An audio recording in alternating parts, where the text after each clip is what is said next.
On pourrait croire qu'à notre époque, l'Amérique a tourné la page. Qu'il n'y a plus de panneaux à l'entrée des villes. Mais ne vous y trompez pas. Certains endroits continuent d'envoyer un message fort et clair. Personne de couleur, vous n'êtes pas les bienvenus après le coucher du soleil. Bienvenue dans notre top 10 des villes américaines où, en 2025, la prudence est de mise pour les personnes noires une fois la nuit tombée. C'est un classement qui est non seulement glaçant, mais qui reste douloureusement pertinent. Bien sûr, les Sundown Towns, ces villes où les personnes noires devaient partir avant le soir, sont officiellement de l'histoire ancienne. Mais dites ça à ceux qui se sentent surveillés dans une station-service après 18 heures, ou qui se font suivre par la police locale à peine 5 minutes après leur arrivée. Certaines de ces villes n'ont jamais vraiment abandonné leurs vieilles habitudes. Elles ont simplement rangé le manuel et baissé la lumière. Ce n'est pas une question de légendes urbaines. C'est la réalité de lieux où les personnes noires préfèrent fuir avant la nuit, non pas par la loi, mais par un instinct de survie. C'est un traumatisme qui se transmet de génération en génération. La vraie question n'est pas de savoir si ces villes existent encore, mais pourquoi elles se font encore ressentir comme si c'était le cas. Restez avec nous pour découvrir les règles tacites, les réputations étranges et les villes que l'histoire a oubliées, mais que les personnes noires n'ont jamais oubliées. Likez cette vidéo, abonnez-vous à la chaîne, et restez attentifs. Ce sujet va vous toucher. Numéro 10, Tempe, Arizona. Tempe, c'est la ville de l'Université d'État d'Arizona, un pôle étudiant dynamique. Pourtant, pendant la majeure partie du XXe siècle, cette ville ensoleillée vivait dans l'ombre. Les personnes noires avaient le droit d'y travailler, mais pas d'y vivre. Vous pouviez pointer, faire le ménage et être payé, mais il fallait être parti avant le coucher du soleil. Aujourd'hui, on n'est plus en 1950, mais la démographie de Tempe raconte toujours une histoire. D'après le recensement de 2020, la population noire représente seulement 6% des habitants, contre 68% de blancs. Pour une ville entourée de grandes métropoles et d'universités, on s'attendrait à plus de diversité, n'est-ce pas? Les premières familles noires n'ont pu acheter de maison à Tempe qu'en 1965, et l'accueil n'a pas été chaleureux. Les histoires d'intimidation, de discrimination immobilière et d'hostilité ouverte faisaient partie du lot. Ça pousse à se demander jusqu'où on a vraiment progressé. La ville a bien tenté d'améliorer son image avec des initiatives de diversité, mais on ne répare pas un passé si lourd avec des fresques murales et des hashtags. Le sentiment d'être surveillé ou d'être à sa place après le coucher du soleil n'est pas de la paranoïa, c'est une sagesse transmise par des générations qui ont appris à lire les signes avant qu'ils ne soient recouverts de peinture. Numéro 9, Darien, Connecticut. Il y a les riches, et il y a les riches du Connecticut.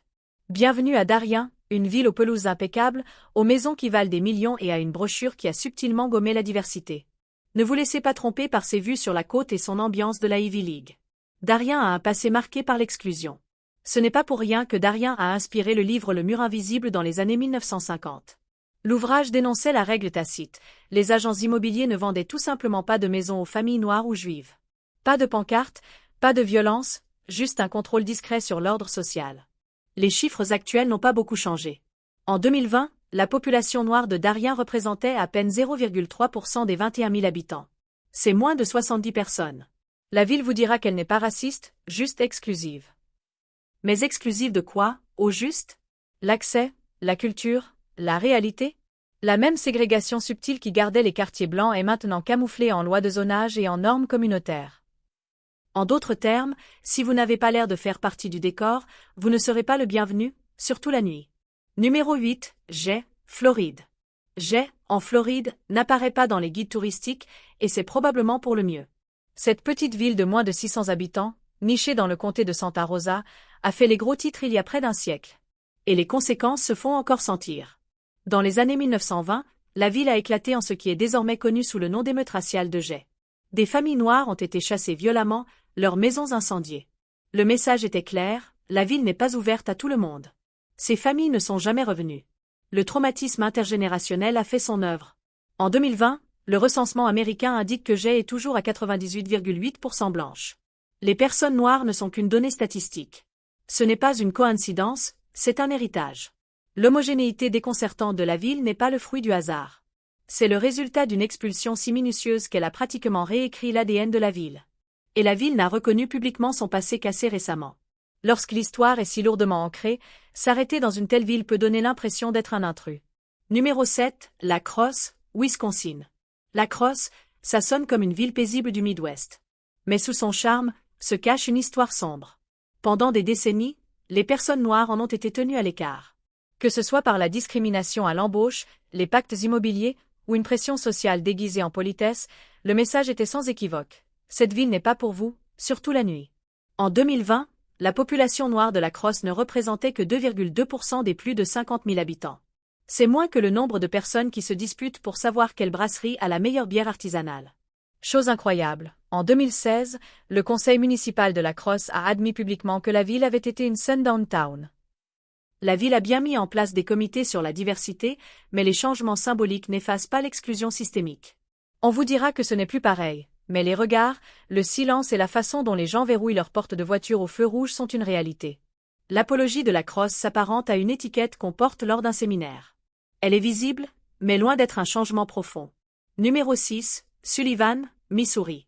Sullivan, c'est l'image parfaite de l'Amérique de carte postale, parade, match de football et ambiance de petite ville.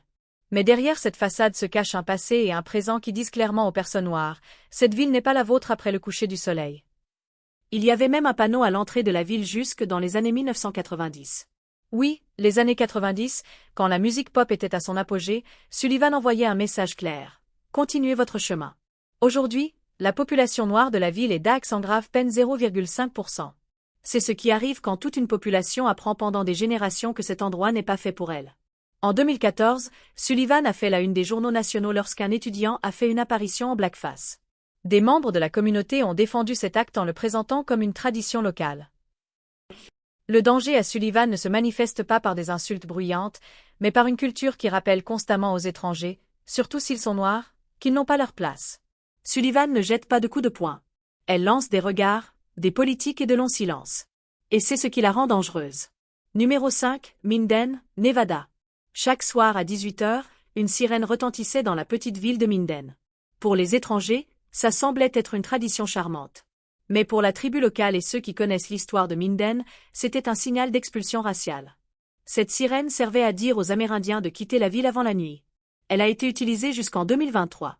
Pendant plus d'un siècle, cette ville a utilisé une sirène quotidienne pour dire « Sortez si vous n'êtes pas blanc ». Les responsables ont tenté de justifier la sirène en expliquant qu'elle était un hommage aux pompiers volontaires. Mais il a fallu des manifestations et une pression nationale pour que Minden finisse par la faire taire. Même si la sirène est éteinte, le sentiment est toujours là. Les regards froids, les silences pesants, le sentiment que quelqu'un cherche à savoir qui vous êtes et ce que vous faites ici. Le passé de Minden n'est pas chuchoté, il a été diffusé pendant des générations. Et même sans la sirène, les échos sont toujours assourdissants. Numéro 4, le comté de Forsyth, Géorgie. Avez-vous déjà entendu parler d'un endroit si déterminé à l'exclusion qu'il a littéralement chassé chaque habitant noir en quelques jours? Bienvenue dans le comté de Forsyth, en Géorgie, où en 1912, un règne de terreur a été organisé. Après une seule accusation et 2 lynchages, une foule s'est déchaînée. En quelques semaines, plus de 1000 habitants noirs, soit 10% de la population, ont été forcés de partir. Leurs maisons ont été incendiées, leurs terres volées. Le comté de Forsyth est passé d'une communauté mixte à un lieu monochrome. Pendant des décennies, pas une seule personne noire n'y a vécu. Lorsque des militants des droits civiques ont tenté de marcher dans le comté en 1987, ils ont été accueillis par des mobs de suprémacistes blancs qui leur lançaient des pierres, des insultes racistes et des menaces de mort. Ce n'est pas de l'histoire ancienne. C'était du racisme ouvertement affiché à l'époque de Reagan. Aujourd'hui, le nombre de personnes noires a légèrement augmenté, mais beaucoup vivent en périphérie, loin des anciens centres de pouvoir. Le comté de Forsyth n'est pas hanté par des fantômes, il est hanté par le silence. Numéro 3, Anna, Illinois. Bienvenue à Anna, Illinois, une petite ville dont la réputation est l'une des plus tristes du Midwest. Son nom, selon la rumeur, signifierait Ain't no nigger allowed, pas de noirs autorisés. Bien sûr, aucun site officiel ne le confirmera. Mais les habitants, eux, le savent. Et surtout, les voyageurs noirs le savent aussi. Anna est un lieu dont on chuchote dans les stations-service, un endroit que l'on contourne. Le recensement de 2020 montre que la ville est à 93% blanche, avec seulement 0,5% de résidents noirs, soit une vingtaine de personnes. Récemment encore, on raconte que des musiciens noirs qui se produisaient à Anna devaient être escortés hors de la ville avant le coucher du soleil. Pas de dîner, pas d'hôtel, juste chanter, remballer et partir. Le danger à Anna ne crie pas, il observe, il attend et il se souvient. Numéro 2, Vidor, Texas. Vidor, au Texas, pourrait être le parfait exemple d'une ville qui refuse d'évoluer. Nichée dans le sud-est du Texas, elle est surtout connue pour avoir été un bastion du Ku Klux Klan. Et pas seulement dans le passé lointain. On parle de défilé du Klan dans les années 90. lorsqu'une ordonnance fédérale a tenté d'y introduire des logements abordables, et par la même occasion, des résidents noirs en 1993, la réaction a été immédiate et violente.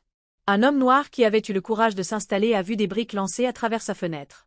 Les chiffres parlent d'eux-mêmes, 94% de blancs et moins de 1% de noirs. Les personnes noires des villes environnantes évitent toujours de conduire à Vidor après la tombée de la nuit. Le danger ne vient pas des nids de poules, mais des gens. Des regards, de l'attention, de la possibilité d'être suivi. Vidor n'est plus une sundown town d'un point de vue légal, mais elle est assurément d'un point de vue psychologique, social et profondément racial. Numéro 1, Harrison, Arkansas. Harrison, Arkansas ne se cache pas derrière des rumeurs. Cette ville a été qualifiée de ville la plus raciste d'Amérique à de nombreuses reprises, et le plus effrayant, c'est que ce n'est pas seulement à cause de son passé. Les chiffres, plus de 90% de blancs et moins de 1% de noirs. Un panneau d'affichage à l'entrée de la ville affichait « La diversité est un mot de code pour le génocide blanc ». C'était un message réel, financé par des groupes de suprémacistes blancs liés au Ku Klux Klan. Thomas Robb, l'actuel directeur national du KKK, opère d'ailleurs depuis un complexe ecclésiastique à quelques kilomètres de la ville.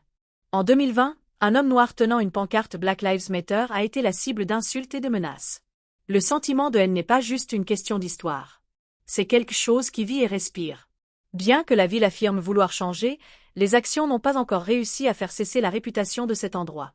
Harrison reste le lieu numéro 1 où les voyageurs noirs se disent « Ne vous arrêtez pas. Ne restez pas. Ne regardez même pas autour de vous. » Voilà notre classement des villes américaines où les personnes noires ont toujours le sentiment de ne pas pouvoir rester la nuit.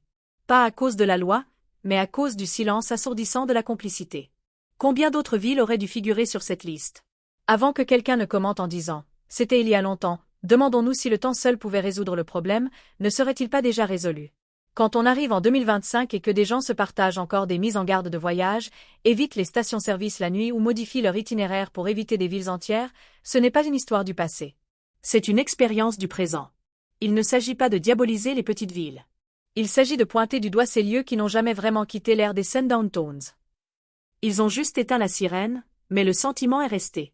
Maintenant, c'est à vous de parler. Avez-vous déjà ressenti ce sentiment en traversant un de ces endroits? Pensez-vous que les sundown towns existent encore, en esprit, même si les panneaux ont disparu? Partagez vos réflexions et vos histoires dans les commentaires. Et si cette vidéo vous a ouvert les yeux, ne vous contentez pas de passer à autre chose. Likez, abonnez-vous et partagez-la avec quelqu'un qui pense que ces villes n'appartiennent qu'au passé. Parce que la vérité, c'est qu'elles n'ont jamais vraiment disparu.